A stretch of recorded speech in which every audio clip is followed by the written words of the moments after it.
I'm going to tell y'all right now, all of these wonderful people would not be here without Patreon supporters like you. If you enjoy credible news, reviews, and commentary on UFOs and UAPs 5 days a week, you want to support this show. What's your name? Marty. Marty, look how easy this is, Marty. Pick up your phone. Boom, you're a Patreon member. I mean, look, it's so easy. You just click the link, which is right here. Just for $1 a month, you can support this show. Just fill out the information and pledge what's comfortable for you. It could be $1, $5, $10, or who knows. Just support.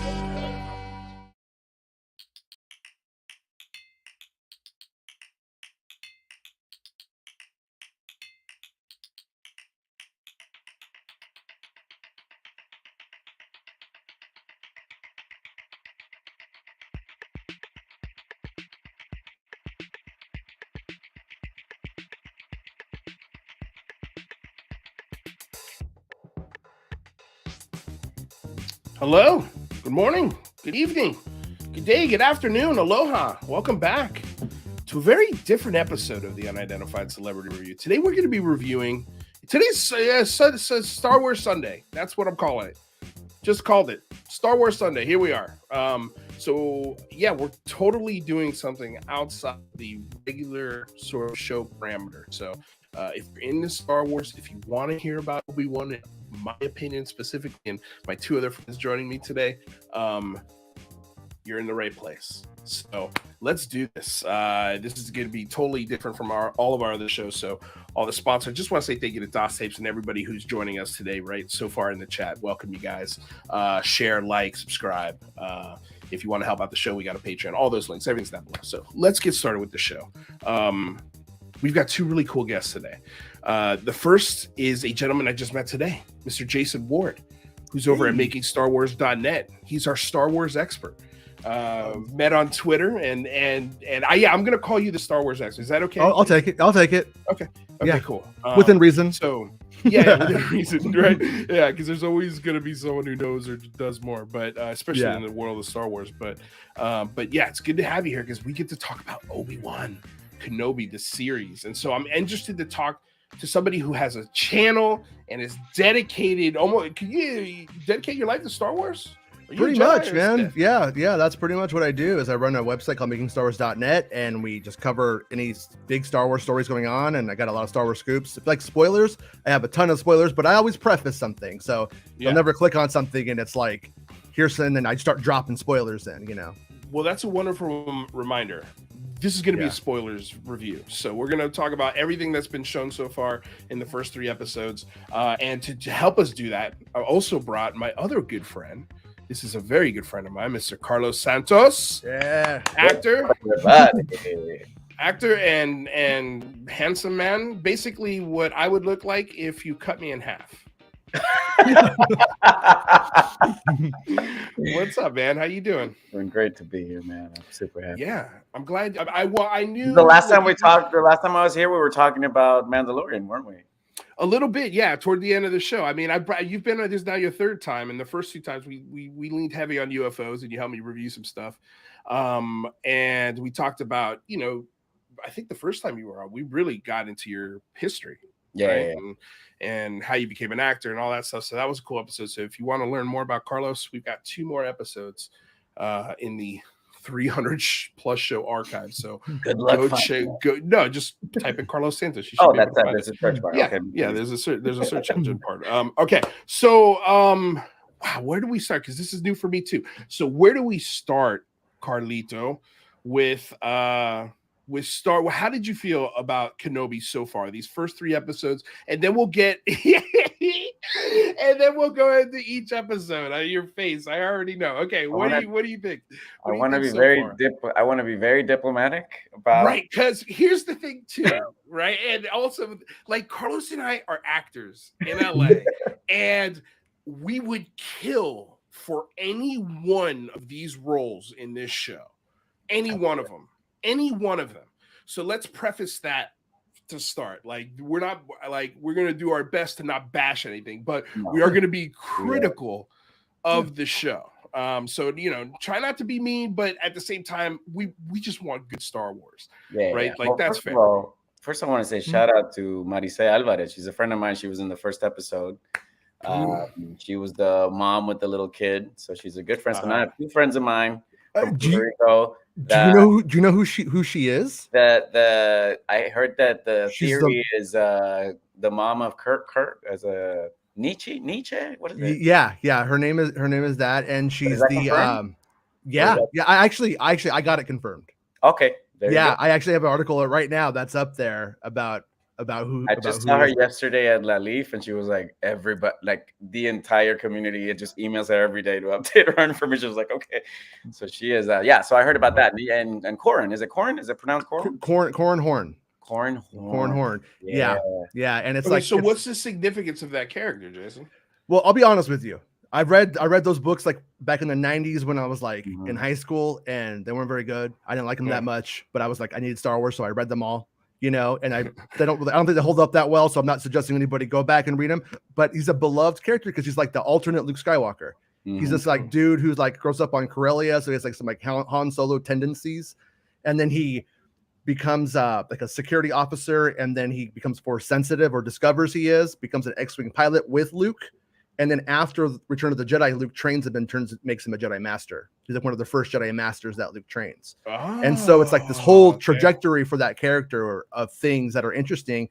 And in that first episode, Haja is sending him to Corellia. So it's literally the beginning of that. This is the part that I think Disney is doing really well with parts of this, like where they insert these characters in these almost insignificant ways.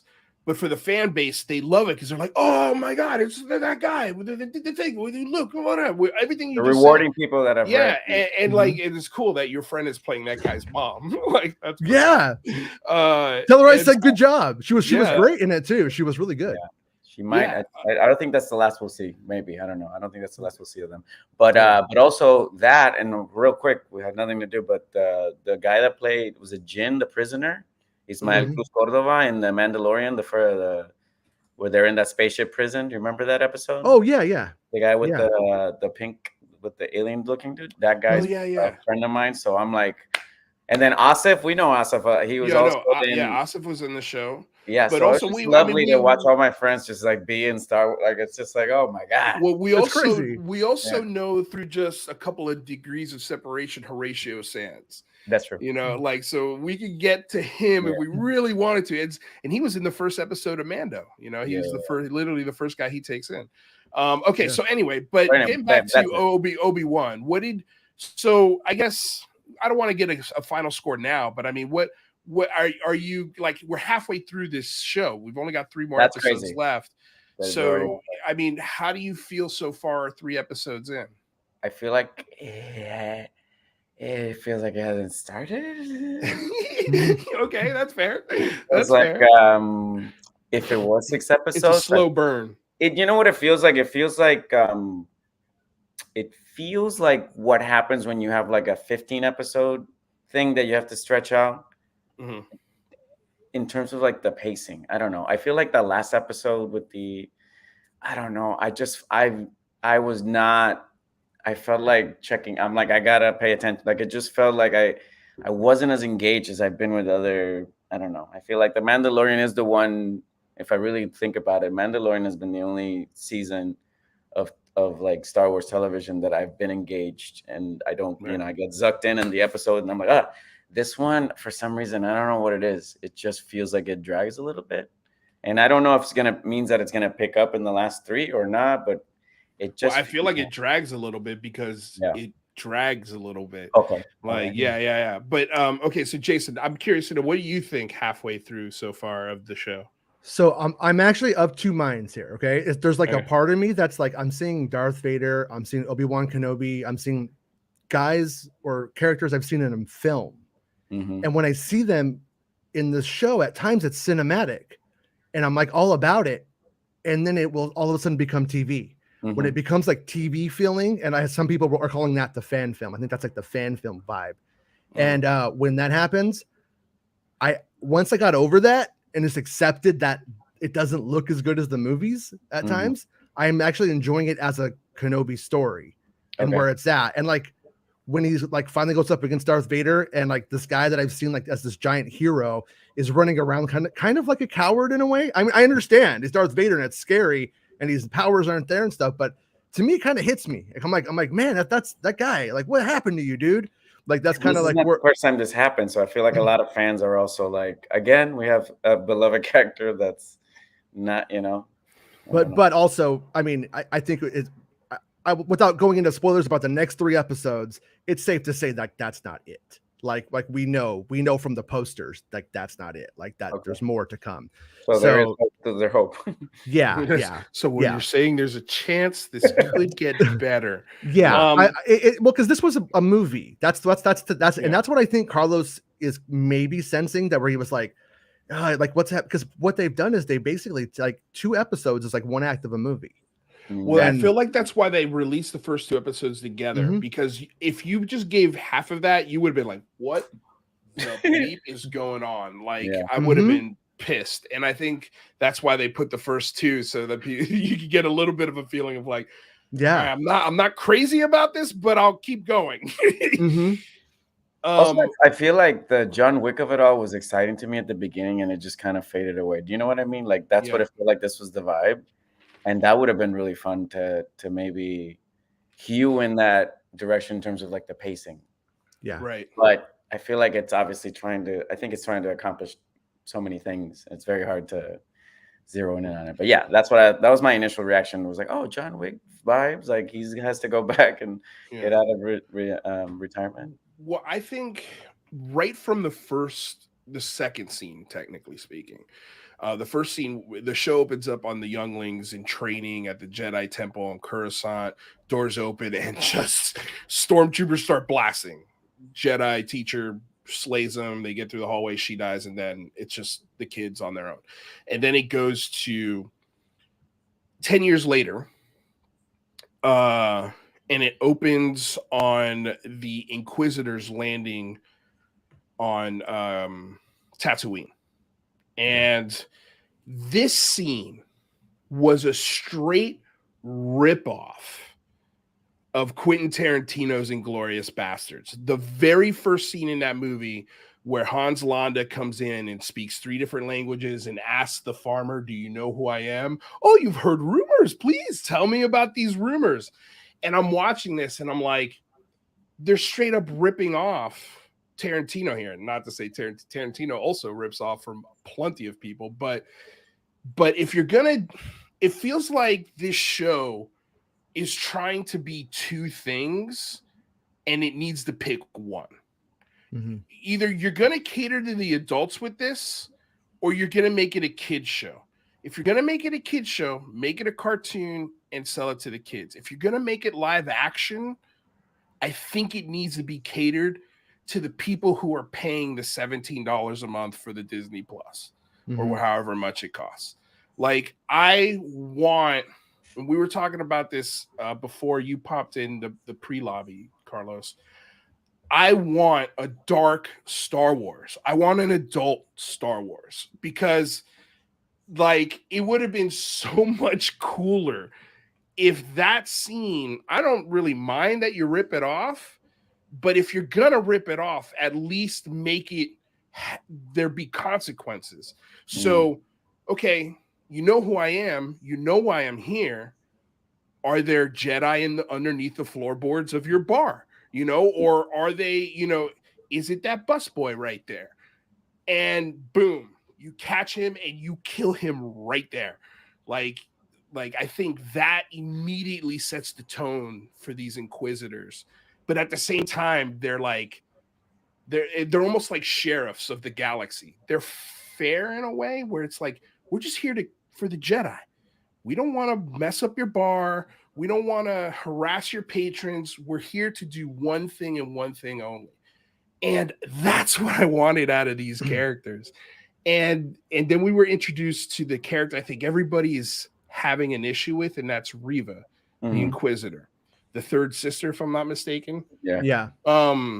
And I feel really bad for her, because it feels like Disney is producing, and George Lucas did this too with Jar Jar, but it feels like every show or every episode they produce one character the fan base just absolutely cannot stand. And this character, right from the start, is just, it sucks. Like, there's no, you know how you build up to like rage. This character is at a 10 from moment one. And it's like, dude, like you're gonna come down from 10? Are we gonna go? How do you get past 10 if you're always at 10? And so that's the way the character 11 interacts with everything. Yeah, 11, right? Like, so I think that like right from the start of the show, and I looked over at my girlfriend, I'm like, I don't know if I like this. Because I mean, just because I could tell I could tell this the tone that they want to set, but they're falling so short because they're afraid of the R rating, because they're afraid to put it on Disney Plus because kids might see it. And it's like, they need to really make a decision on this. and I think the decision is right smack in their face, because you look at the Batman series, you look at Spider-Man, especially Batman. Like, you've got a Lego Batman for kids, you've got a Ben Affleck Batman with Superman in the Justice League where the whole family can go see it, and then you've got the dark Batman, the Batman that gets serious, it dives into some very serious subjects, and they're all hits. Everybody goes and sees all of them because they want Batman. And I think that would exactly happen with this IP if they would just let it happen. But they're just so afraid to offend people. And it's like, damn it. So that, I mean, like right from the episode, right when it started, I was like, this show doesn't know what it is. And I think that's kind of where my issue is with it, is the direction is bad. The action scenes, the few that we've had, and we'll get to episode 3, have not been good. Let's go over the first action scene in this film. And I think it was the chase scene with Leia Organa. That was cringe. Yeah, and I don't want to blame these actors. These actors are just following their lines, they're following the direction. They're there to work. They're not there to tell people what to do. So, the actors are to blame, but only to a certain point. At some point, you got to look at the director and the producers and the writers. And I don't know how that chase scene got through all those hands. Yep, that checks out. And everybody was like, "Yeah, this looks great." Somebody had sped it up and put that what's the that British Benny Hill. Yeah. So I mean, like right from there, like I feel like I was checked out. It didn't engage me. But I mean, what did you guys think of episode 1? Like, was there anything in that you enjoy? I mean, I did kind of like the idea of Obi-Wan's job. Like, he's just in a slaughterhouse, like just living a pretty mundane, almost borderline terrible life. And what I found weird though is he just openly stole with all the droids around. He would just kind of wrap that fish. Did that get paid off, Jason? Yeah. Well, no, not really. I mean, as far as I know, but what he's doing, check out. I watched it a couple of times. Yeah, but what happens is that boss is ripping them all off and not paying them what they're supposed to. He can't make any waves, so he can't stand up to the guy. He's got to just keep his head down. Right. But he takes that little bit, puts it in a napkin, puts it in his overalls or whatever, coveralls, and then he takes it and gives it to his Eope, his like camel.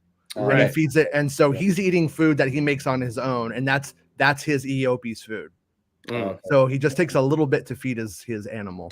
See, that's one thing too, where it would have been cool if he got caught, and then maybe had to be forced to use his Jedi skills to mind trick the guy to be like, "No, I didn't see you stealing that," kind of thing.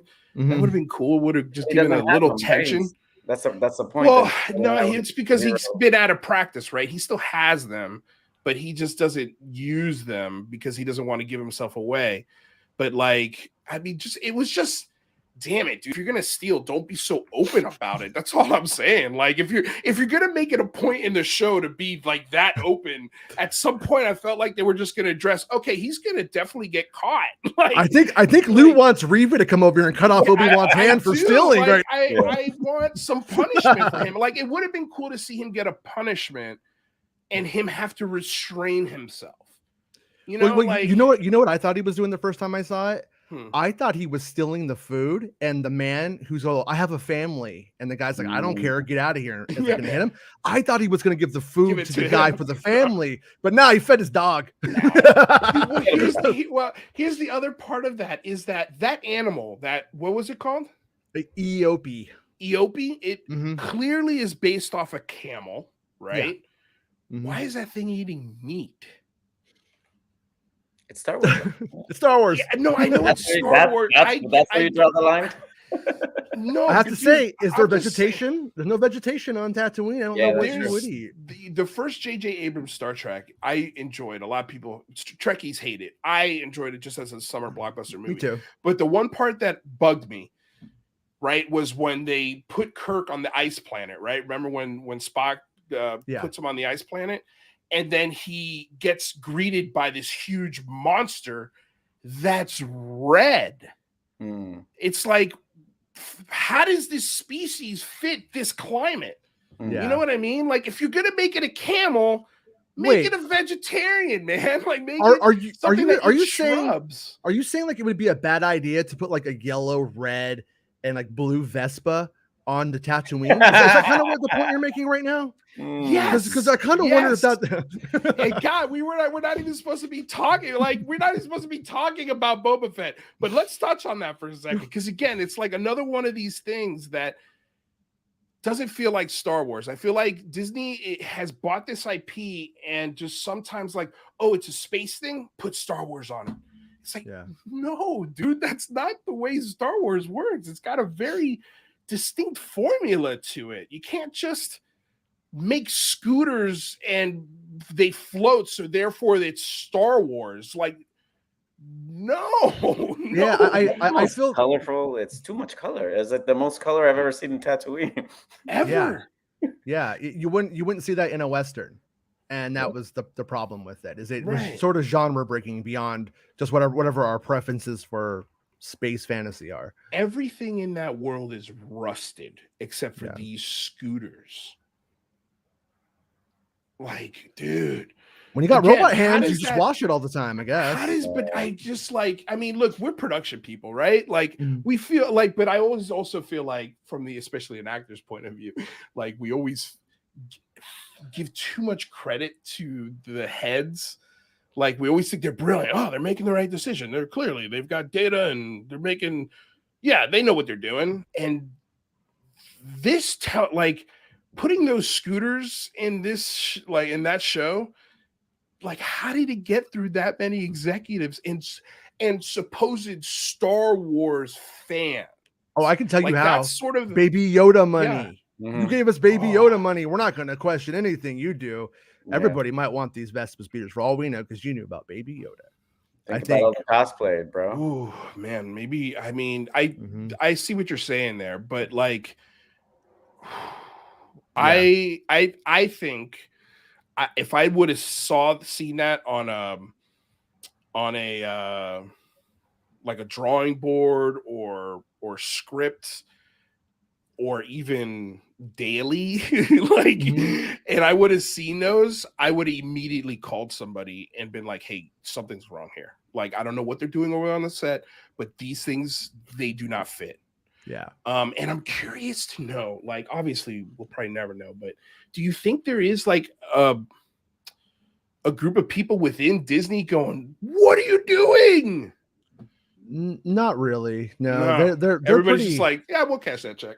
Yeah, I mean, my impression is that everybody is very much in love with Favreau and Filoni, and then also like it's difficult though to like give them to like be sympathetic. Star Wars is so defined, and if you only play within its definitions, you can't grow it. And so they're kind of trying to push the parameters here and there of certain things, aesthetics and character ideas and tropes. Like, for instance, the Vespa Speeder Gang, super boring, but Haja, a guy who pretends to be a Jedi using magnets and stuff like that to scam people. Yeah, love it. I thought that was actually a pretty smart idea and very fun. Well, let's talk about that for a second, because I think, I don't know, there's this part of course, the conversation. Like, I feel like, I watch a lot of Star Wars review stuff, and it's almost like UFO Twitter in a way, where half the community's like, they're split. It's the same, dude. It's the exact same. Like, part of it Mhm. loves this new Star Wars direction and the Rian Johnson films and the Disneyfication of the IP, and then there's part of it who are like, dude, this is like us. I think a little bit where it's just like, this is not speaking to me. And then there's like a sliver of that's just pure rage at everything that Disney does. Yeah. And like I with some of these characters, especially in Obi-Wan, you've got, for the first time, an African-American woman playing a lead Star Wars character. You should write your ass off for that character. It shouldn't be this one note thing that everybody ends up not liking because it's one note. She's got one character note, and there's no development with her. And I think it also makes it harder because of the nature of the retconning also. Like, you pair that up with something that people are gonna be like, well, wait a minute, like, that's already problematic. So it's I think it's compounded. Like, the stakes are higher, and then the character does something that a lot of people were not happy about, and it gets all mixed into, like, is it hate, is it racism, is it whatever? It gets so convoluted. It's both. I could be honest with you. Like, I was the one who broke Riva was a character. I called her Reva. I thought her name was Reva back then. And Riva was a character, and like the name and all of that stuff. And before I even talked about very much of anything in terms of spoilers and stuff like that, a discourse had already formed that like it was a bait and switch. And it was all about, it was the Riva show and all of this stuff. So like those people were already like bloodthirsty for it. So every single little thing that happened, like in my opinion, they amplified it. If you cut that moment where her and the fifth brother kind of have their moment, and he's like, Riva, why do you do this? It was like, it was really, I don't know, he was terrible, I felt like. And I felt like she's just supposed to be like an American actor or an American like performer. Like, her voice is just like, what do you want? And it came off like it was like a real person talking to a Power Ranger. And I'm like, what do you want her to do with that? Like, that's where I felt bad for her. And I felt like they should have cut it, but she will have significant developments for what it's worth. No, well, I think I already have some predictions on where her development is going, just based off of something I saw in episode 3. But there was what my point was, going back to Kumail's character with the magnets. Yeah, like, I would have, instead of him, here's what I think is a cooler story. He's actually a Jedi, and he's forced to play this scoundrel who really, in a way, does help people, but he also takes advantage of them, to put a front over his actual self being a Jedi. Like, to me, that would have been way more interesting. And again, you're giving a minority a significant role in the universe of Star Wars, instead of making him either one note or someone who uses tricks to fool people. And like, look, I thought it just would have been a much cooler, to me, it would have been more of a Jedi move. Like, how do you disguise yourself in this new empire as a Jedi? Well, let's steal. Like, let's do the opposite of what a Jedi would do. So to set up sort of this agency where you call yourself a Jedi, and yes, you're using these magnets, not the actual Force to open things, but you're using the Force to manipulate people into giving you money to make you look kind of like a scumbag. Like, you're playing the role, and that, I think, would eat away at the soul of a Jedi. And then you meet a real Jedi in Obi-Wan Kenobi, who you have all of this history and all of these wars that he's fought, and like, it's almost like he's meeting a hero, and that gives him more incentive on why he wants to help him or give him assistance. I mean, I think you could, I would like to, I'm wondering what they're going to do with that character, if they develop it anymore. But to me, I think it's just a missed opportunity to make an incredibly awesome actor shine as a Jedi in a way that has never been done. Like a funny Jedi, like a genuinely comedic Jedi would have been awesome, as opposed to a genuinely comedic hustler with a heart of gold. They actually name dropped him. The guy that you're talking about is Voss. Do you know? Yeah, and they actually name drop him. But that's what I was gonna say. Was in a way, we're not getting your wish that he's a Jedi. To the best of my knowledge, he's not a Jedi. Yeah. But the thing that I think is kind of overlooked in that part is he did send Corran Horn to Corellia, like he said he would. He did send Kenobi to the right spot. Right. Kenobi just is so pessimistic about the world right now that he didn't even follow the plan and made things worse for himself in the story. But the guy, he's more like skimming off the top. Like he's putting people on the train, but he's taking all their money before they get on it, but they could deal with it when they get there. So it's kind of like, so in a way it's, I don't know. I find it an interesting take. It's better than what I thought it was going to be, which was just a con man. Well, and it was also important to set him up as, is he or is he not? You know, when you have that scene like, oh, they found him, but we got to go get to him. You don't know if it's because he's going to turn or, if, you know, and I think that's part of the thing that they're trying to set up. But the flip, I do agree a little bit with Lou. It's like, if there's not enough time to develop, so that when he actually ends up saving him, it doesn't really come, like, it doesn't feel earned. It's more like, oh, it's a flip. You thought this was going to happen and that's it. So unless I see more of it, that's the problem. Is like, we don't know. As far as we know, this is all we know about the character. Only Jason knows. I know, but I'm not saying anything unless you guys ask me.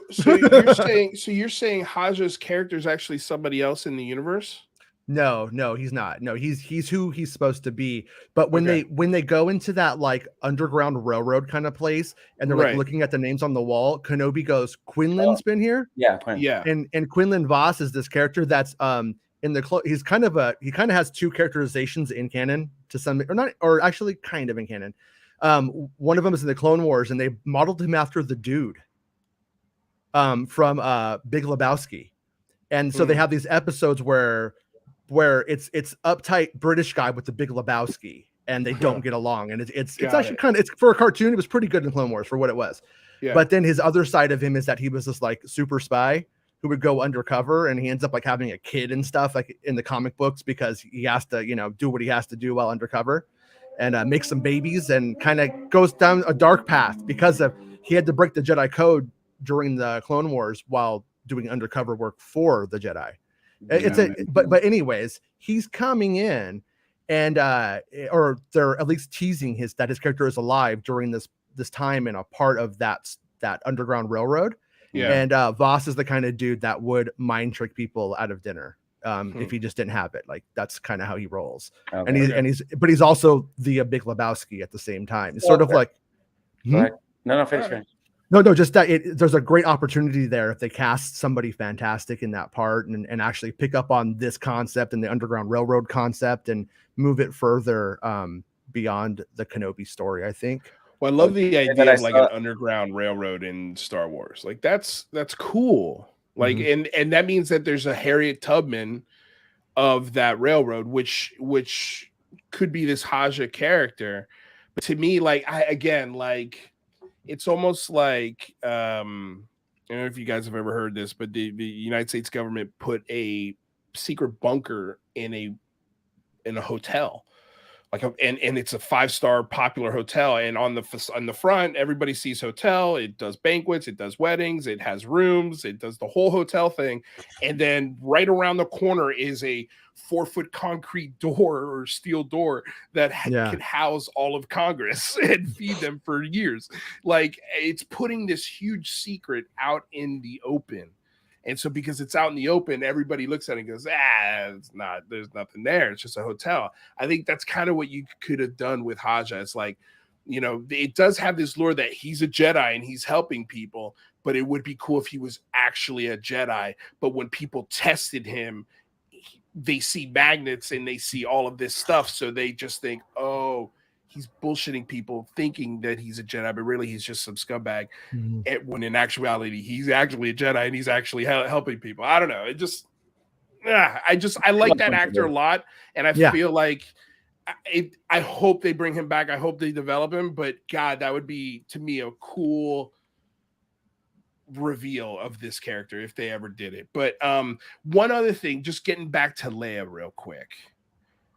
If they had made this instead of 10 years later, 13, 14, they could have filled that role with an older, more experienced actor.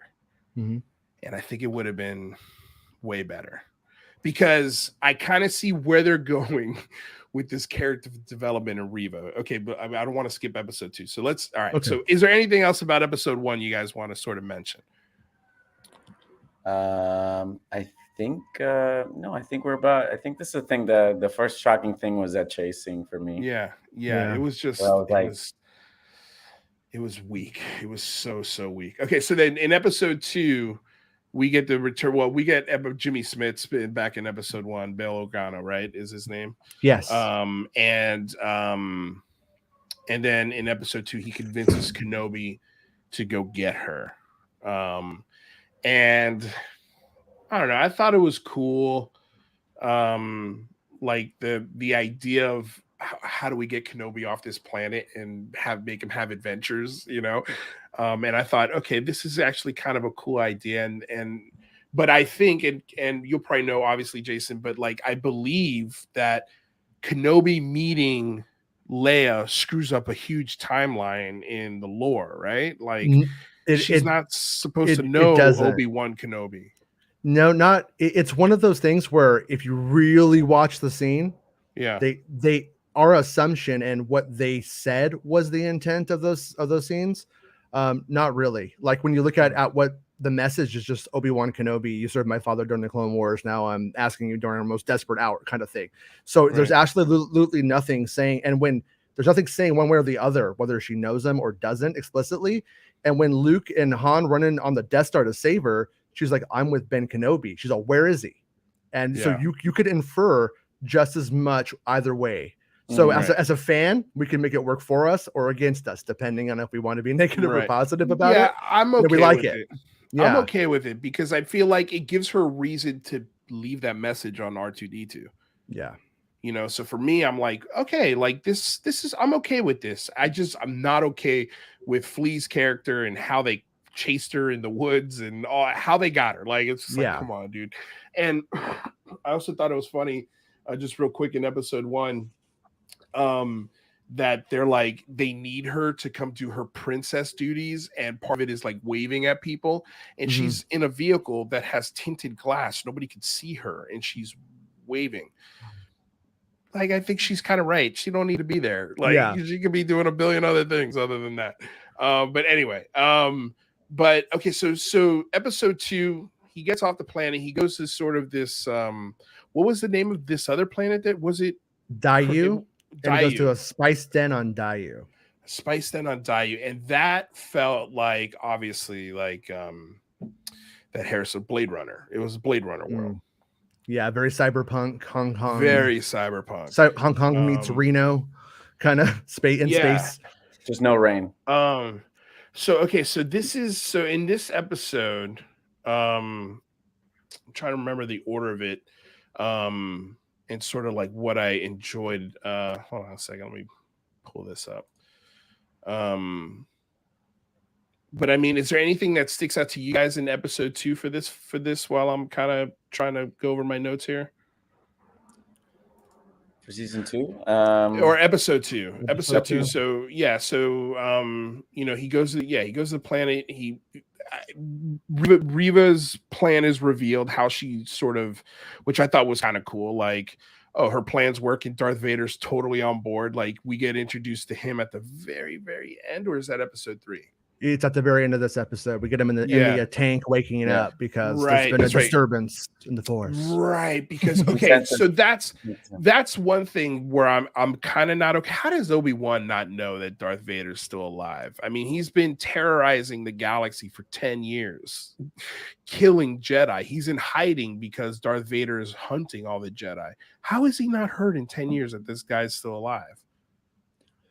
Yeah, I mean, actually, that's my actual true like gripe about that aspect of it, and I actually don't hear fans talking about it. But when you do take that into account, when he thinks Anakin's dead, what is their plan? Right, like when he thinks Anakin's alive, then you're like, they're gonna wait until the boy grows up, they're gonna put him in front of him, and he's going to be like, that's me. And he's going to remember the guy you like you kind of want to hope that there is sort of a chess game being played by Obi-Wan and Yoda, but no, there's not. They're just hanging out. And what's weird is that they're not training Luke because they're not allowed. Owen says no. Owen took custody of him, so to speak, and it's like no. And then Leia, though, they don't ever really try and go and do anything with her. And then there's another like writing problem or story problem, I guess you call it, is Leia cannot ever show any Force intuition or extreme ability in front of Obi-Wan, or you have a contradiction that he doesn't just put a Padawan braid on her and fly her off to Alderaan to start training. So Like, instead they just make her very precocious, like, oh, she's wise beyond her years. And that's, I think, the version of Force sensitive that they're trying to. That's what I feel like I picked up, where they were like, they weren't going to cross that line, but they definitely want to make it seem like she's more than a 10-year-old. I had it confirmed to me that when she is tearing apart her cousin, that's not just her being, an astute person about picking up people's quirks. That's her actually feeling intuition into his heart, knowing what his issues are. And so I heard that was put there where Kenobi can't see it, but we kind of, so that way we believe later on Leia has the ability and it will go there, but also why Kenobi doesn't just pick her up and say, I'm your Jedi Master now. Yeah. Also, when she asks, "Are you my father?" I feel like that could also be when they're in the transport vehicle. I love that moment. I really, really liked it. Yeah, no, I thought that was a cool moment too, because I mean, clearly she could feel things like she's yeah. And I'm sure she's probably attracted to Kenobi just because they're both Force sensitive. So it's almost like they find each other in the right circumstances. So we actually did cover a little bit of episode 2 with the with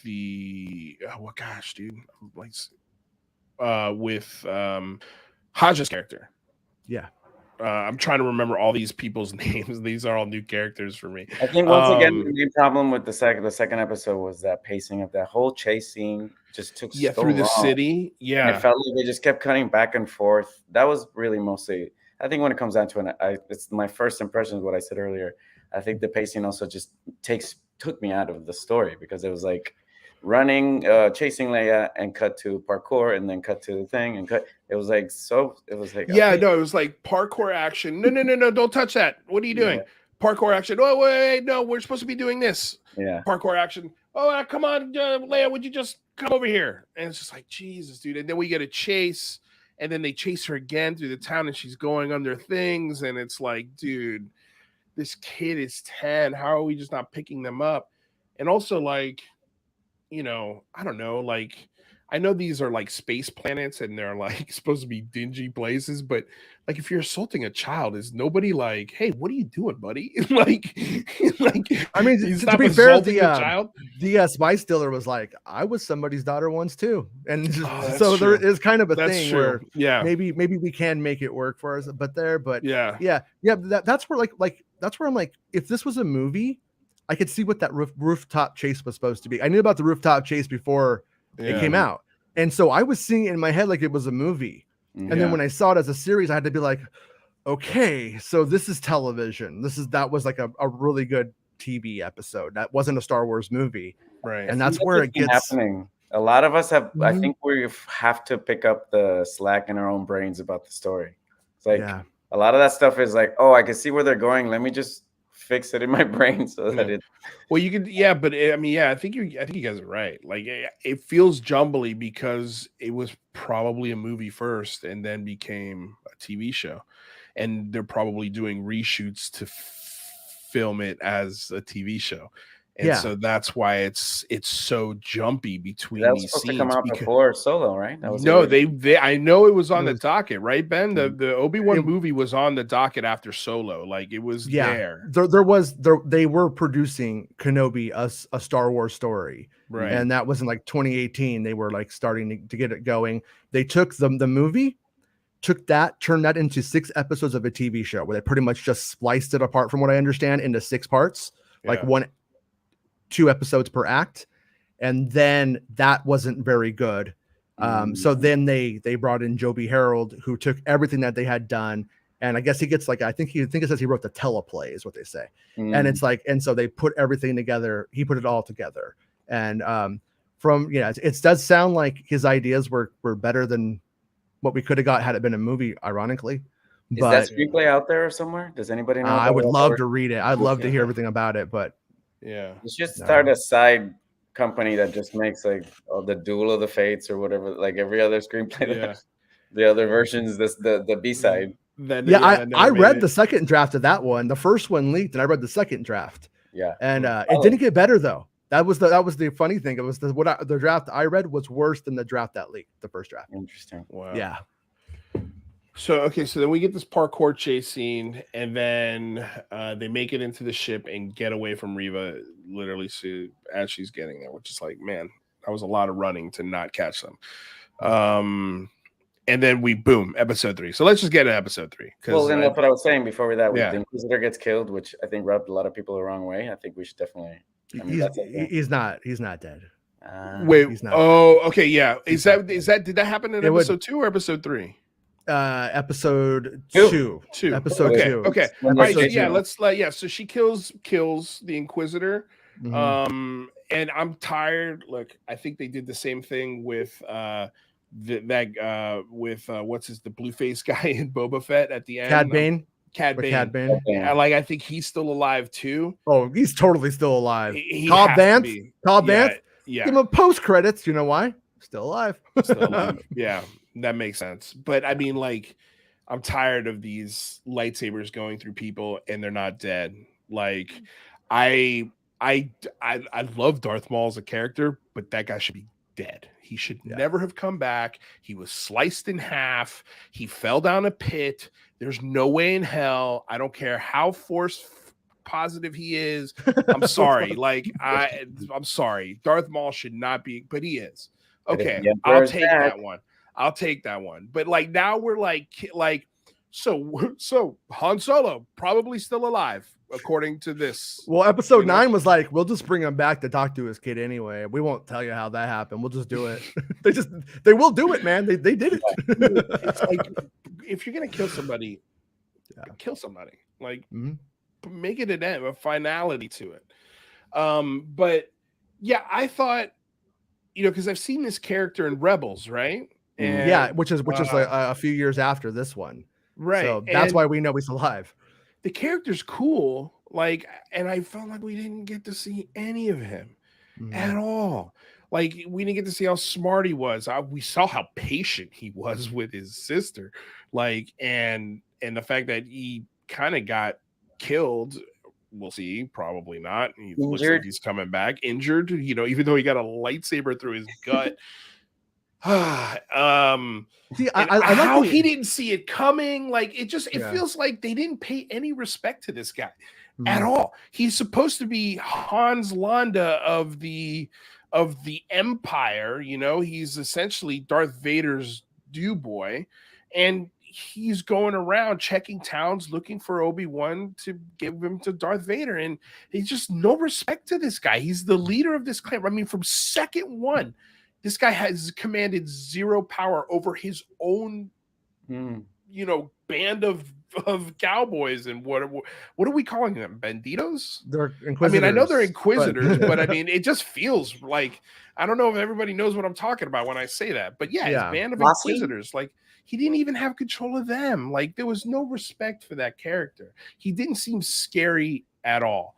They undercut him at every second, and then they give him this cheap ass just like death. It's like, dude, this guy looks cool. He's got a lightsaber that spins. He's got the British voice. You put all this makeup on him. Like, let's see a fight scene. Let's see him and Riva like chasing after Kenobi. Maybe they get into a fight together, and that's why they don't catch Kenobi. Like, God, just this stabbing. It's like. Part of the thing that's frustrating is because this continues to happen, whether he gets killed or not, it's just happened in so many ways that have been very dissatisfying for a lot of people. That the fact that they continue to put this forth, it makes it so that it makes it harder for, I think, a lot of people to get on board. Because how many people have not dead, right? Yeah, right. I don't know how they were like, this is gonna happen and this is gonna be. But I mean, Jason knows more again, so I don't. No. Your opinion here is more no, but I valid mean, than mine. in terms of like, because you already know. Yeah, well, here's the my critique and hope for it, and I don't know how things play out on certain aspects of the show, so I'm not claiming to know everything or anything like that. But it's like what annoys me about it is I think it's a device that could pay off in the third act, because as Riva is trying to make her plans happen, the boss gets up. He's out of the hospital now, and he's not going to be happy with her. So now it's all going to start, I think, coming down on Riva, and she's going to have to go for it if she wants to get it. And so I think it might up the stakes there. But where I find, if that is what happened, that's what I hope is happening. But why would you make us think he was dead? If you're doing that, they should have put him in quote the Star Wars hospital, and we should have they should have had him in the Darth Vader style coffin that they use in Revenge of the Sith or something. So we're like, okay, she's on a time crunch here. She doesn't have forever to make this plan go, because when Dracula wakes up, it's done. It's lights.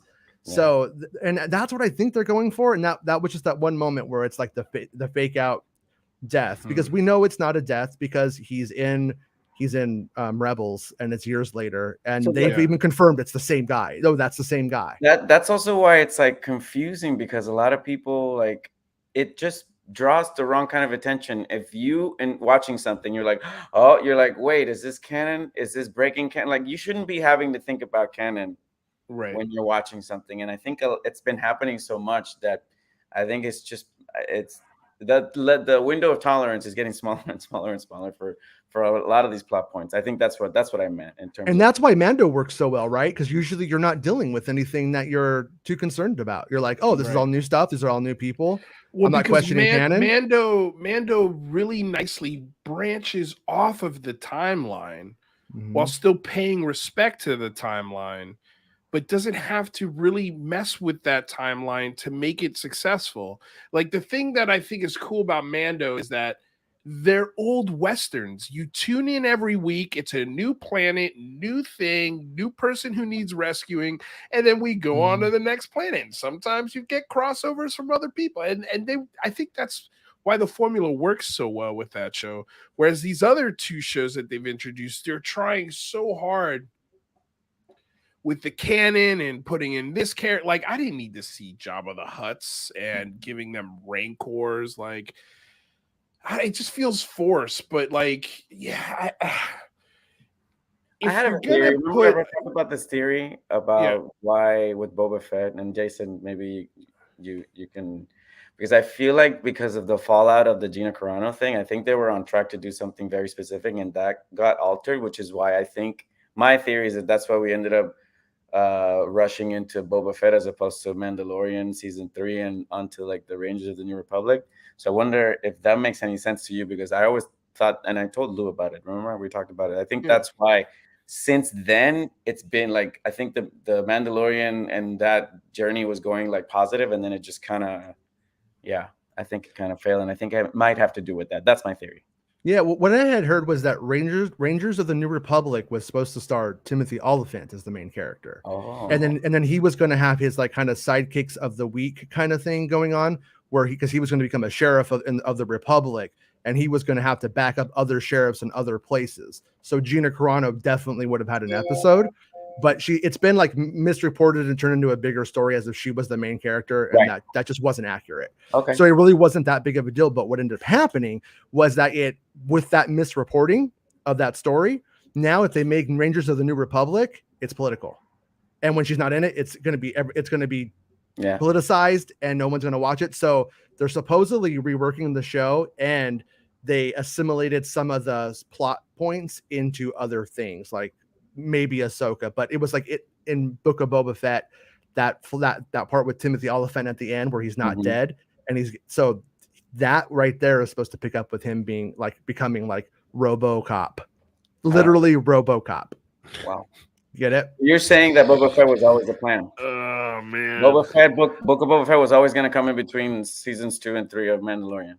Yeah. Well, actually, Book of Boba Fett was going to be in the Mandalorian season 3, and then the story got too fat and then they made it its own thing, and it was the pandemic and all that stuff, and then so I mean, it was one of the things that they could get going, and it was possible. So that's why that one ended up that way. And like, I don't know if you guys saw the Cassian Andor trailer. Looks beautiful. Yeah. Kenobi was supposed to film there in Pinewood in the UK, and was supposed to look like Cassian. Wow, is that where they're filming? Yeah, and that was cool. Yeah, Pinewood Studios is where they filmed Cassian Andor, and that one is going to look like a movie. It looks like a film. Yeah, man, but it's been. I'm worried about it only because it's just. I feel like it's been delayed quite a while. I feel like we should have gotten it by now. It was COVID stuff. Mm-hmm. Okay. The main writer and director lived in New York, and at one point they were like, "Yeah, you can't leave." And then when they finally could leave, they said you could leave, but you might not be able to come back.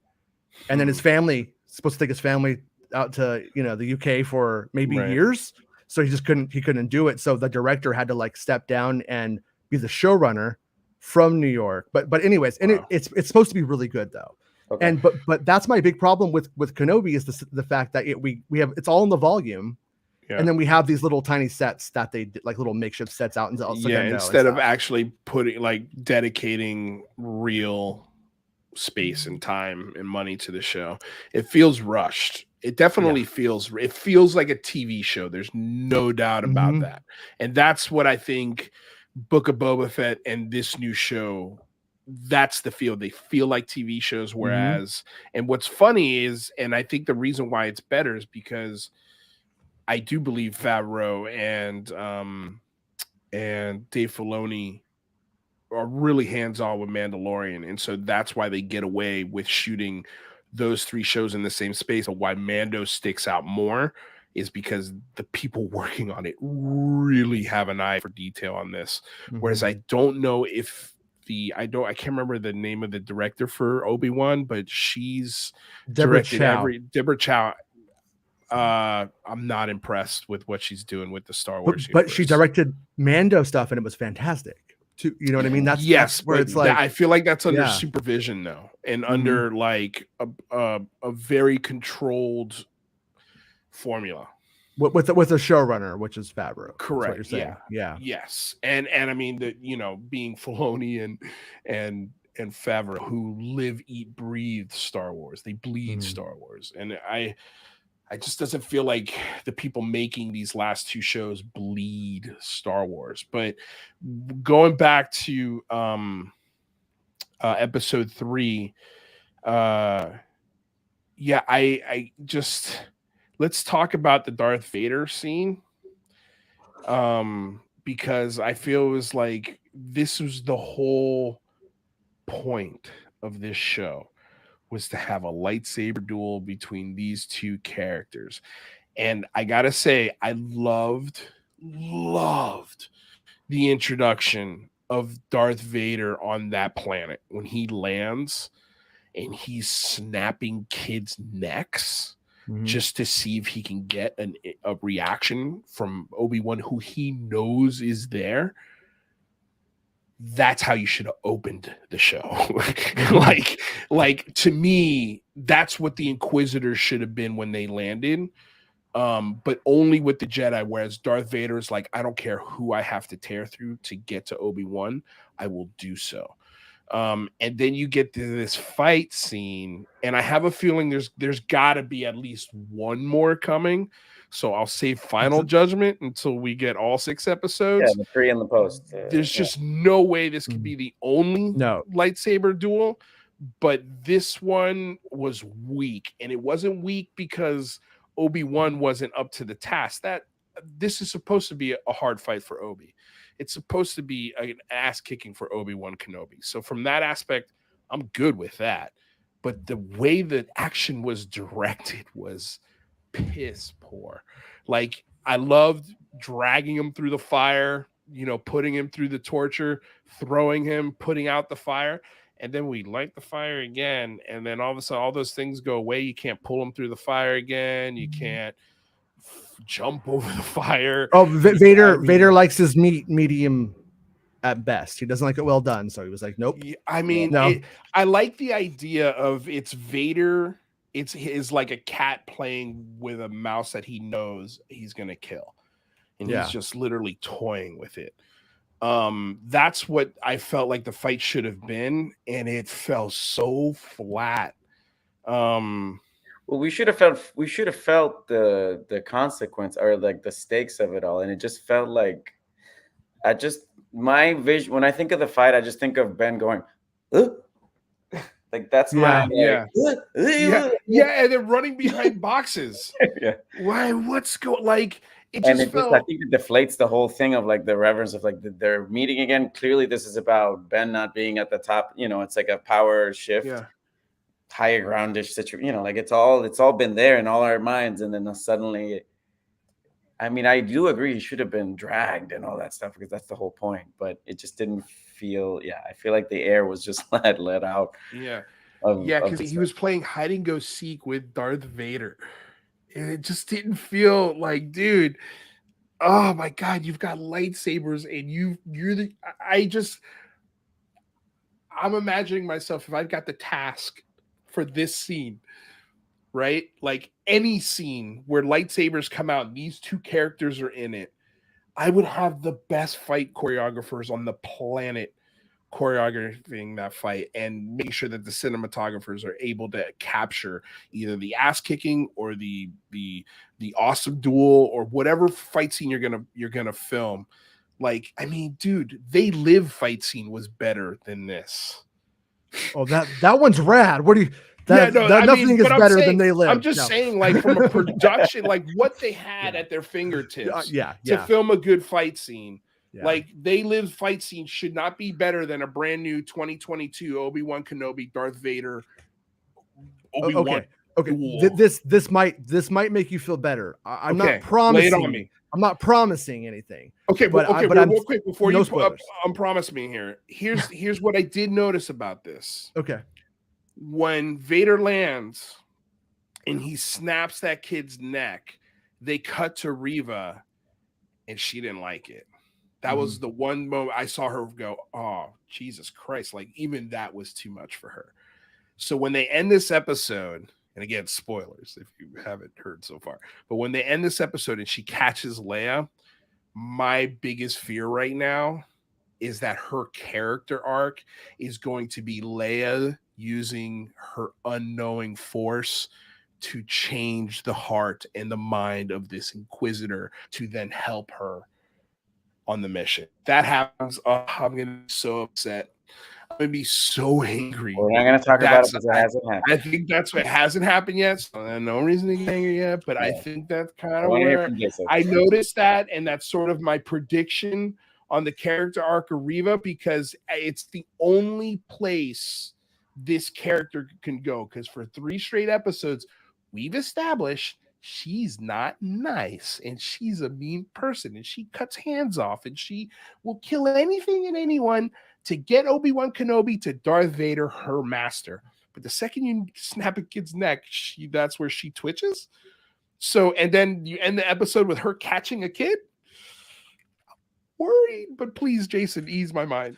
No, I think you're going to be, from what you said, I think you're probably going to be some ways good and some ways bad, or what worse off. But when they filmed this series, I know when they filmed it's no secret actually. Like if you are following everything, so this is a very minor spoiler, but there's 2 duels. And the first duel was filmed in a short time. Yeah. The one that we saw. The final duel they filmed for weeks. For around 4 weeks actually, like about a month. I've seen video of them training and stuff, so it alludes to the fact that dude, I mean, look, you can't. Yeah. Like, I know Star Wars has made mistakes, but there's no way. And that's why I'm not too worried about. I think we're going to get a better lightsaber scene, but the thing that worries me is how the action was shot. Yeah. Like, like there should have never been a scene, like Carlos said, where you got Obi-Wan standing there and he's kind of looking around. He's like, I'm going to hide behind these boxes. Like, like if anything, that should have been like a shoulder harness following Kenobi running through boxes, like, and then you turn around and you just see red, like, and like something that just made you like, dude, the best thing to come out of Disney Star Wars is that hallway scene in Rogue One. That is, they captured the fear of what Darth Vader should be perfectly in that scene. And I think this is prime Vader. He is angrier than ever. We should see that from him. And I think we will, but it does worry me that that's how the first action sequence was filmed. And then when I think of action sequences, I go immediately to the Boba Fett last 2 episodes and how those action scenes were filmed, and they were abysmal. They were seriously an insult to action scenes. Like some of the things that were put in there, I was just like, dude, how thick is this wall made of mud, essentially? Like there's so many things wrong with it. So that's why I'm worried about this ultimate, duel that we are eventually going to get here in the next episodes. I don't know, man. You guys are actors, so you guys are probably more critical of acting than I am. But I thought Ewan was like fantastic in those scenes and in those moments. And I was personally kind of blaming the editor maybe, because there's like a moment where he runs behind a box. And if we cut away to something else and then he ran back out from a different direction, you'd be like, oh, he's just running all around. But you literally see him run in, and then run out in one shot. Like it doesn't pull away. And that came off like I was like Benny Hill. In that moment. Well, that's what I'm saying. Like, how is this stuff? It feels like they showed up to set. They're like, all right, what's today? Chasing? I mean, he's running away from Vader. All right, let's get a couple of them big brown boxes over here. Like, Ewan, just run around.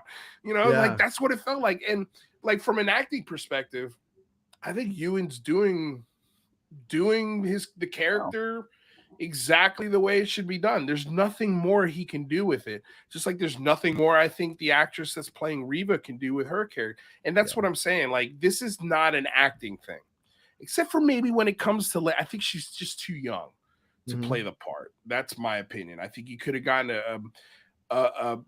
again, instead of 10 years later, do 13, 14, 15 years later, and you could get a really killer actress in that role.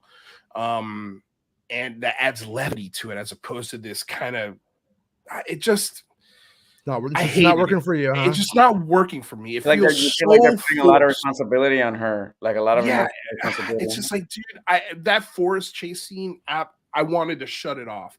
It took everything in me to not shut it off right there. And I'm like, dude, this is Obi-Wan. It's a Star Wars. You have to watch it.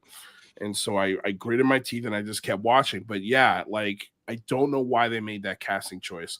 Why 10 years? I mean, who cares? Like, at this point, if we're killing characters that are alive in canon, decades after this, then let's just scoot the years a couple years more and just let's get some good characters in here. But she I don't know why. I think it might be too rave. They use an older person. It might be confusing. Maybe that was a choice.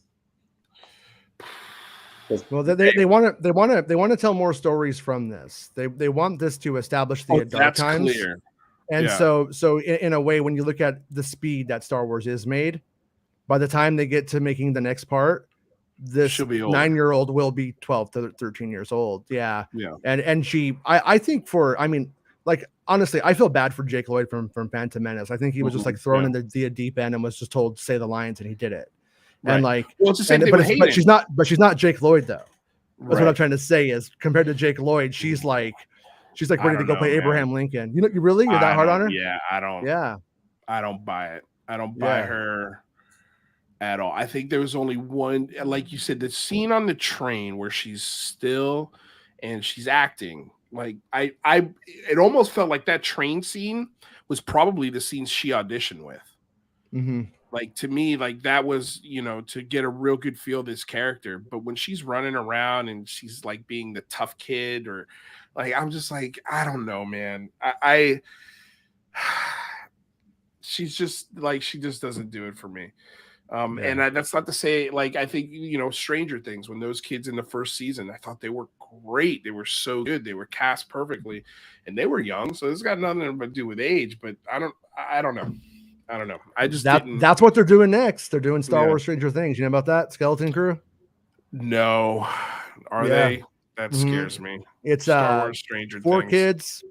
four kids that are essentially lost in space, and they're trying to get their way home. It's set during the Mando era, and it's supposed to be the kids. Not supposed to be for kids, and it's supposed to be like Amblin, the old Steven Spielberg kind of stuff. So like that gang of kids from E.T. or Goonies, yeah, Goonies, that kind of vibe. Those, and I'm okay with those kind of but I think lately I've been kind of against the kids figuring out adult problem kind of movies. They usually have been falling flat. And I grew up in the era of kids figuring out adult problems, like Goonies and Indiana Jones and the Temple of Doom. Like those are, but I don't know if I was 41 in 1980, would I've been like, oh, this is bullshit. Goonies, get this out of here. This is so stupid. Or would I've been like, actually, this is a pretty good flick. It's a Steven Spielberg movie. I mean, to me, it still holds up, and I'm 41 now. Like I can still go watch Goonies now and be like, yep, okay. This holds up. Oh yeah, no, I watch it. I watch it with my kids. They watch all kinds of terrible stuff that I hate. Well, see, here's the thing. Goonies holds up. Do you think Obi-Wan in 20 years we're going to look back at this and go, yeah, no, that's good? I think it really depends. I think it really depends on where the next 3 parts go. I know that's kind of a cop-out answer, but we're in the middle of Act 2, and it's also a weird spot, because it's like not really, you don't really know what the intrigue is going to be. What the momentum towards the end is going to be until you get out of towards the back end of the second act, and we're not there.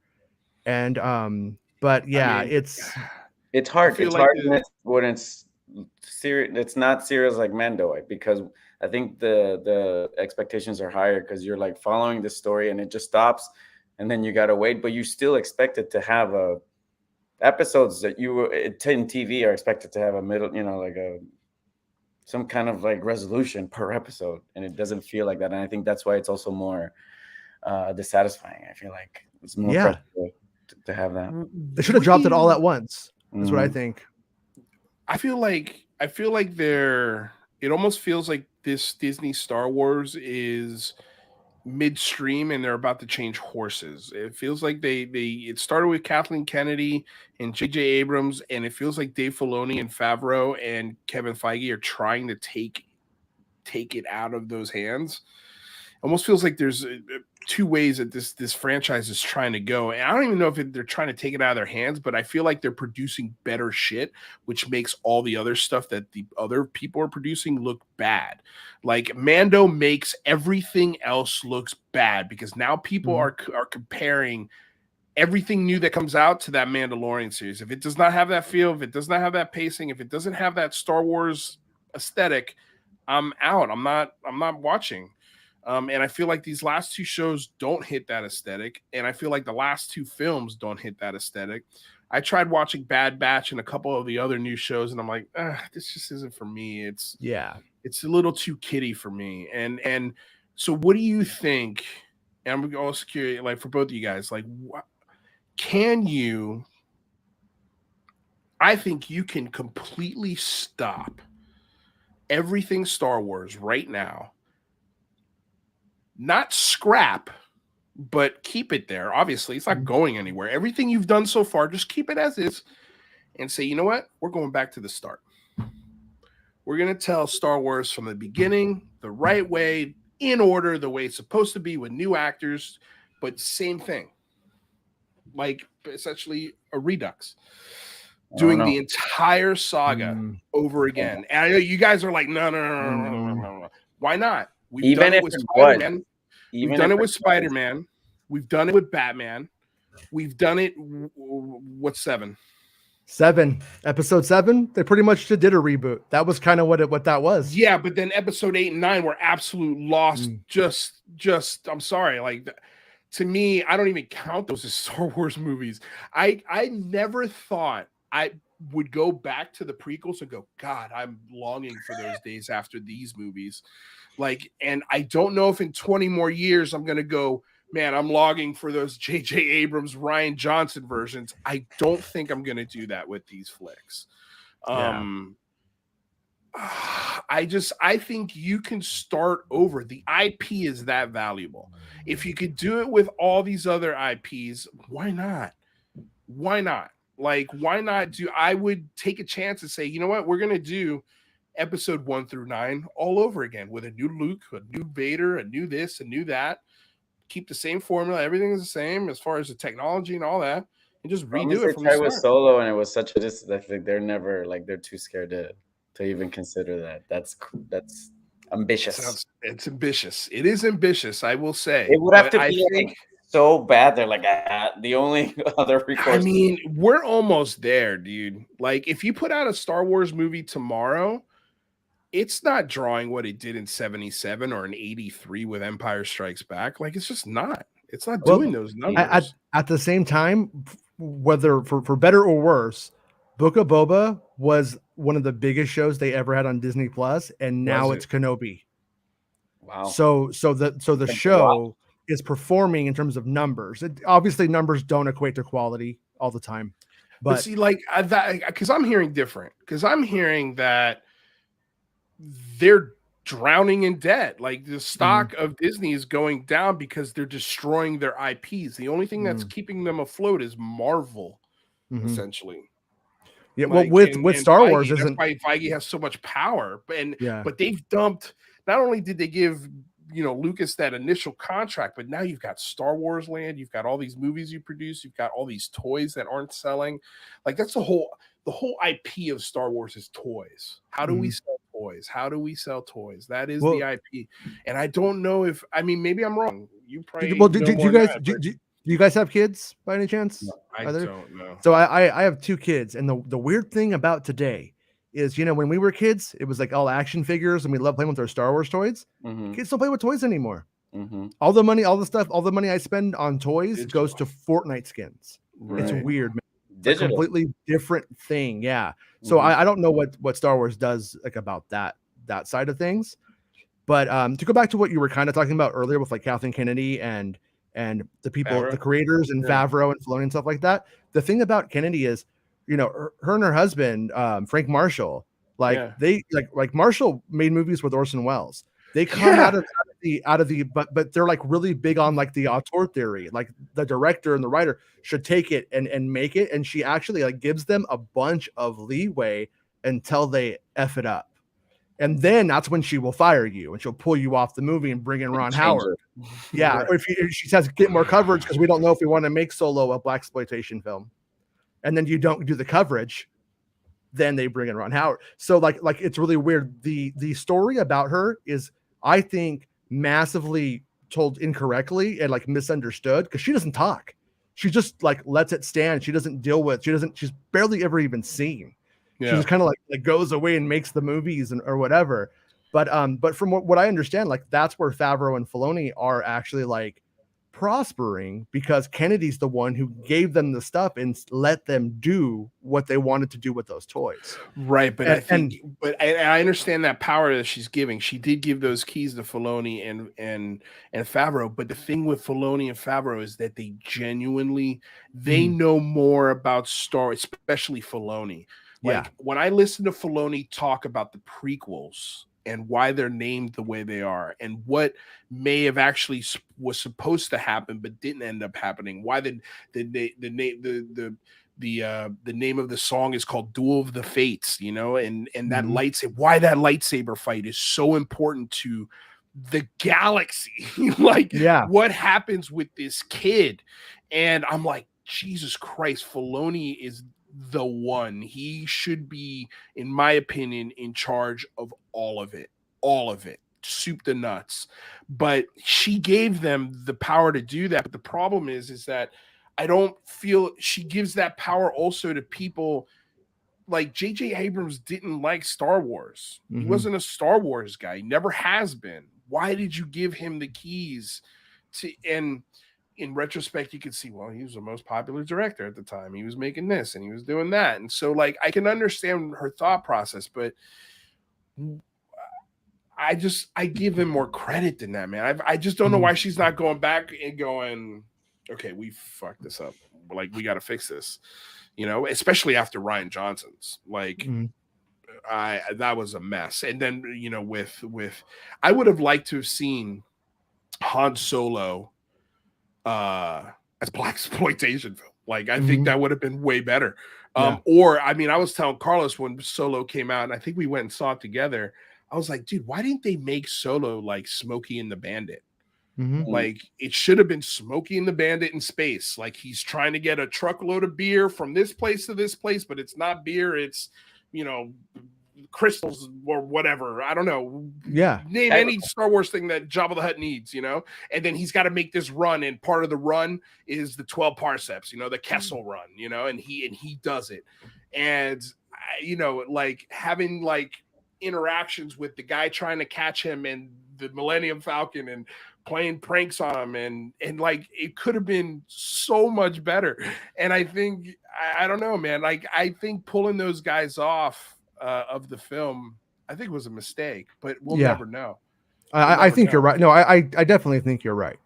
I on that one specifically, I definitely think you're totally right. I think that if they made a mistake, because the what are their names? The Lego guys. They're the Lego, Lord Miller. Lord and Miller, something. Lord. Yeah. Lord and Miller. Yeah, Lord they've never not been fantastic. Yeah. So I have a hard time with the idea that this time they're just not gonna, you know, right. Work. Yeah, I think it just scared the hell out of them, because I'm sure, because I've heard they're the kind of directors who are like, okay, we've got a script, but yeah, try it this way, give it a shot, let's see what happens, you know. And Star Wars is looking at dailies, and Kathleen Kelly's going, what is this? You know, and they're like, relax, we got this, it'll be fine. She's like, no, I'm not gonna relax, I'm gonna call Ron Howard and get this film done the way I want it done. And I don't know, man, I think the person that needs to be in charge of Star Wars needs to also be a huge Star Wars fan. Huge. And I know Kathleen Kennedy came up with Spielberg. I know her whole history. I mean, she was there with George Lucas. She was she is an icon. She literally is Hollywood royalty. So it's no disrespect to her, but I just wish she would see sort of like, you can service all the fans. It doesn't have to be one thing that services everybody. Like, you can like I said, going back to the Batman Lego, you can have a Star Wars Lego or Star Wars for kids, and then you get the Batman version with the Ben Affleck. You can have the Star Wars version with the J.J. Abrams and the stupid robots and the little penguins. Fine. And then you do a Star Wars movie for me. For me, I want to see something with some stakes, with some blood, with some revenge, with some with a, you know, a good love story, or a good, you know, smuggling story, or, you know, there are very real world issues that you could plug into this lore and it would work beautifully. Like, I loved the idea of that casino planet enslaving kids to make this casino go round. Like, I thought that was like, okay. Or, you know, or having the most powerful people in the empire trading gunships but, you know, like literally, like it happens now in our Congress, in our Senate, where we sell drugs and guns to other countries, you know, and then 10 years later they turn around and do terrorist attacks on us, like with the same weapons we sold them. It's just like, those things can be told through the eyes of Star Wars in a very visceral way, like Game of Thrones, and it would be gangbusters. It would, like, I think Disney stock would go through the roof if they started doing stuff like that. Like, because I'm about to cancel Disney Plus. They tried. They were trying. They hired the Game of Thrones guys to do what you want, and then they got a sweet deal. They were like $100 million, and then they messed it up. And then they messed up Game of Thrones, and they're like, "Oh, maybe not." No, it was no. They got $100 million from Netflix to go make a production deal. And they were like, "Sorry, this production deal is just too much." Too lucrative. And Lucasfilm was like, "We understand. Like $100 million for yourself. We can't give you that." But they tried. They like literally tried, and then bad luck. I mean, yeah, but I'm saying you could still take that idea and pawn it off to Filoni and Favreau and be like, all right, look, these guys are out. I don't know. I don't. Do you? Or let's go out and get a director that again is passionate about this. Like I think all three of us have seen this. I'm sure that Everything Everywhere All at Once. Loved it. Go get that director. You know, like, go. There's so many talented directors out there. I mean, dude, there are fan films out there that are awesome. you know, like these people should be working for LucasArts. They should be directing the next, you know, iterations of Star Wars. But like, you know, we were saying in the pre-show, I think the best character in Star Wars out of everything is Thrawn. He is by far and away the most interesting character out of anybody. He is just ripe for a Quentin Tarantino or, you know, just someone huge to do a Thrawn film or a Thrawn series.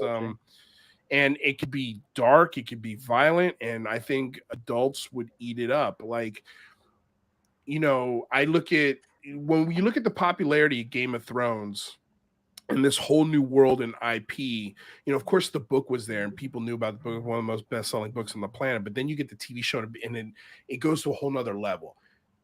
That has not happened with Star Wars yet under the Disney flag. It just hasn't.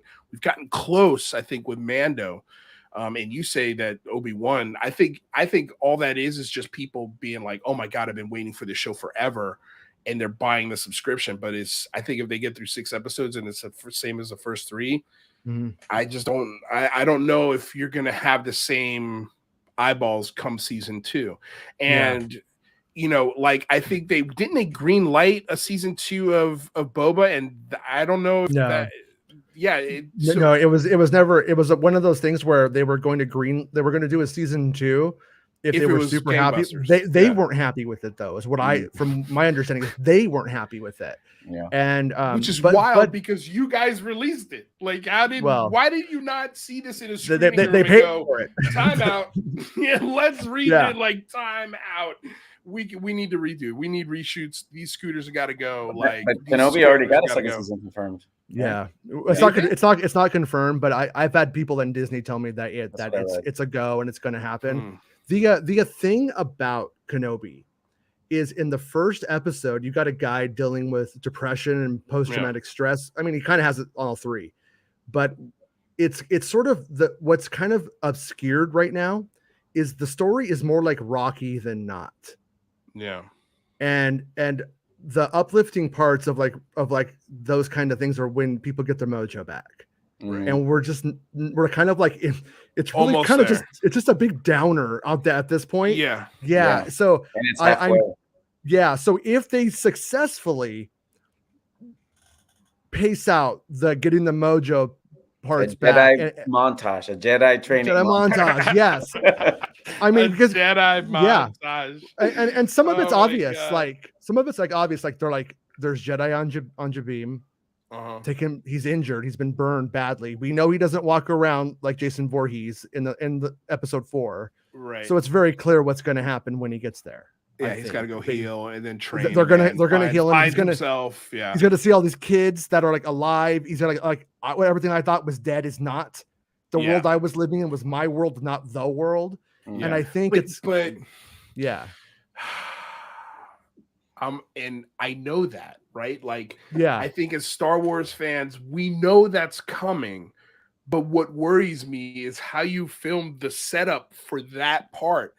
If it's as jumbly and as poorly edited and as one note, I don't want to say terribly acted, but I will say not very well directed. These have not been very well directed episodes. I will stick by that. The direction could have been way better on these 3 episodes. Yeah. That's what worries me. But again, you know what we should do is let's come back in 3 weeks after the next 3 episodes. And then we'll give our final thoughts on Obi-Wan. I'm down. Carlos, I'm down. Are you in for that? Were you frozen? What happened? Carlos wrote in the private chat, I quit Star Wars. You guys have convinced me it's over. I'm done. I think I'm filming a TV show or something. I've got a red carpet I got to do in Chicago. He's still frozen. Okay, he's back. He's back. Yeah, okay. I think you're back. I don't know. You're kind of breaking carbon up. freeze. Keeps freezing and unfreezing. Carlos, if you can hear me, log out and log back in. Use the link that I sent you to just log back in, and then cool. So he heard me. Okay, so we'll as soon as he comes back, we'll wrap up this conversation. But yeah, I mean, Do you have faith in the future Star Wars, Jason? Like, I mean, you dedicated your life to this. So, Yeah. I mean, what do you see coming? Like, are fans like me who see this beloved intellectual property kind of being not utilized properly? Do you think people like me are we're gonna be won over ever again, or are we always just gonna be these sad boys that always harp on, well, they'll never be as good as Return of the Jedi or Empire Strikes Back? Like, like, so what do you see the future Star? All right, you're a little better there, Carlo. I don't know. I think you froze again. What's going on? What's going on with your Wi-Fi there? See, Go ahead. I got 2 kids, right? Yeah. And so a lot of the times I will lose perspective of this and think everything in this thing is for me. And then I watch it with my kids, and then and when I'm with my kids, I don't like critique it. I don't really say anything. I don't groan. I really don't show anything at all. I let them. I try to think back to watching He-Man, which was not a good show, really. But I bet if my dad was sitting there critiquing He-Man the whole time, it would have ruined a fun part of my childhood, So I don't do that. I don't do that to them. And but the thing about it is I think that we like grew up with these things being very set in stone and very rigid and very defined. And like my kids don't have any problems with it. Like they haven't been hung up on that line in A New Hope since they were 4 years old. You know what I mean? Like they just been like, yeah, she says that, and then they know each other. Like it's just like not like a thing. So I think over time we're gonna age out and they're gonna age up, and it's just gonna be a ball that's rolling. And I think it probably will work for them. But there's really obvious things that they don't do that drive me crazy. Like Mando season 3 shouldn't have been Mando season 3. That should have been the first Star Wars movie to come out post-pandemic, was a Mando movie. That's where they should have taken it. They should have had the Restoration of Mandalore arc jump up onto the big screen. That kind of stuff that's really obvious. I don't think that they don't do it. They're like, this was working, we'll keep doing what's working. But also like Obi-Wan Kenobi, the visual effects, they're it's fine. The small sets, I'm not crazy about it. And like, so when they do jump back up to the big screen, when we do get the first Star Wars movie, when Taika Waititi's movie is the next one, as from what I understand, and if that happens, will probably be awesome. Which will probably be rad. It should be by all. But I want and that one's gonna film in the volume in Los Angeles, but I don't want it to look like the TV shows. Like I'm gonna be able to justify a lot of the legacy of those first 3 episodes of Kenobi if I'm like, yeah, that was a TV show, and look at the movies. Like look at Taika's movie and look at Kenobi. Like they're not the same thing. You're crazy if you think so. But if Taika's movie comes out and it looks like the Kenobi TV show, then there we go. Yeah. Can you guys hear me? Yeah. I read somewhere that, and that might have been speculation, that even with the movie production was going to ramp down in terms of budget. I don't know if you ever heard of that. So I don't know if that was people speculating on the fact that because of the way that the sequel trilogies happen, like that they weren't going to be as willing to invest so much money. So, or they were going to try to get away with it with a cheaper budget for like the film stuff. The early stuff I heard about Rogue Squadron, which I think is never going to happen now, and the Taika movie, is that the budgets they don't sound paltry. They don't sound small. So they're gonna give it a go. They're gonna give it a real go. Yeah. So I can't. Taika is in such high demand right now. I cannot imagine him doing something that he doesn't want to do without the budget that he wants. Period. Yeah. And if he's going to do a Star Wars movie, he's going to do it as good as he does a Thor movie. So, or any other film that he makes. That guy is I think he's going to be our generation's sort of next big thing. Yeah, he's a rock star. Do. He's an absolute rock star. The guy's absolutely killing it. But again, like going back to Mando season 1, it was filmed here on the same sets as Obi-Wan and the same set as Boba Fett, but Mando does not feel like a TV show. And I believe the reason is because every single person, from the set directors to the cinematographers to the props to the costumes to the actors to the directors to the producers, everybody breathes and lives Star Wars, and halfway or 3/4 of the way or 99% of the way is never good enough on that set. If it's going to be done, it's going to be done 100%. There's more practical effects on Mando. which I really, really, really appreciate. It's to me, Mando, and it's not perfect, right? There are parts of it where I'm like, come on. But to me, it's a love letter to Star Wars, and you could feel it. Whereas these other shows do not feel like they have the respect of the universe as much as that show does, and it shows. It shows in both visuals and in feels. Like when Luke Skywalker comes out with that lightsaber in Mando, I know everyone in this room was like, "Oh my god!" Like I was right back in 1985, waiting for a brand new Star Wars movie to come out. And I think that's also the biggest difference between, like, you've got kids, I've got nieces and nephews, and they love this. They love Star Wars. They don't care what it is. As soon as they see a lightsaber, they're in. So I can understand from that perspective, but damn, dude, like, if we're the ones paying for the Disney Plus, if we're the ones paying for the toys for the kids, if we're the ones paying for the ticket prices to go to the parks and enjoy the rides and do all of this stuff that is feeding your bottom line, damn it, at least service me a little bit, like, as a fan. Like, I want a film for me, man, like, for us. And Mando's the closest thing that gets to it. And I think that's why, especially the older school Star Wars guy, even the most ardent of haters, have a hard time hating on that series, even if parts of it are woke, which I don't know why people get so mad. But, like, that's the thing they go to is, it's too woke, it's too this. Like, come on, dude, it's Disney. Like, it's Disney, but at the same time, just because it's Disney doesn't mean it can't be good. Damn it. Like, I mean, you saw what they did with Wolverine. They made a rated R Wolverine movie, and it was beautiful. And he's doing indie, which makes me so happy. That I'm so jazzed about another indie movie, and the fact that he's doing it. I can't remember his name right now. I'm worried about another indie movie, to be honest. I mean, he's a little old to be doing Indiana Jones. The last Indiana Jones, I was like, oh man, he is not filling that costume like he did as a young, strapping, Harrison Ford. He's got dots. It's a whole different episode. He's got those old man dots. Yeah. It's a whole other episode. Yeah. It's a whole other 4-hour discussion. But yeah, I mean, I don't know. I think Star Wars, I'm worried.